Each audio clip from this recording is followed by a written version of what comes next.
West বেঙ্গলে নতুন সরকার চলে এসেছে, কিন্তু অনেকে দিদিকে মিস করার থেকে দিদির আন্ডারে থাকা স্কিমগুলোকে বেশি মিস করছে। বাংলার মানুষের জন্য নতুন সরকার বেশ কিছু রিপ্লেসমেন্ট স্কিম চালু করতে চলেছে, আর শেষেরটাতে তো আগের থেকেও দ্বিগুণ টাকা মিলবে। স্কিম নাম্বার 1, আয়ুষ্মান ভারত যোজনা।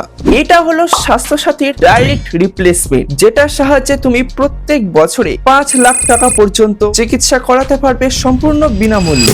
স্কিম নাম্বার 2, লক্ষ্মী ভান্ডারের পরিবর্তে অন্নপূর্ণা ভান্ডার। এখানে প্রত্যেক হাউস ওয়াইফকে প্রত্যেক মাসে 3,000 টাকা করে অনুদান দেওয়া হবে। আমি আবারও রিপিট করছি, প্রত্যেক হাউস ওয়াইফকে, অর্থাৎ যারা বাইরে কোনো কাজের সঙ্গে যুক্ত তারা কিন্তু নয়। স্কিম নাম্বার 3, সরকার থেকে নতুন একটি প্রপোজাল দেওয়া হয়েছে, যেখান থেকে গর্ভবতী মহিলাদের জন্য 21,000 টাকা করে দেওয়া হবে। এখন যদি তোমার গার্লফ্রেন্ড বিয়ের আগেই প্রেগনেন্ট হয়ে যায় তো সেক্ষেত্রে কি হবে আমার জানা নেই। স্কিম নাম্বার 4, যুব সাথী প্রকল্পের পরিবর্তে যুব শক্তি প্রকল্প। এখানে আনএমপ্লয়েড যুবকরা পূর্বের 1,500 টাকার পরিবর্তে 3,000 টাকা করে পাবে, সাথে তাদের চাকরির সুবিধাও দেওয়া হবে। এবার সরকার এত টাকা কোন ফান্ড থেকে দেবে সেটা আমার জানা নেই।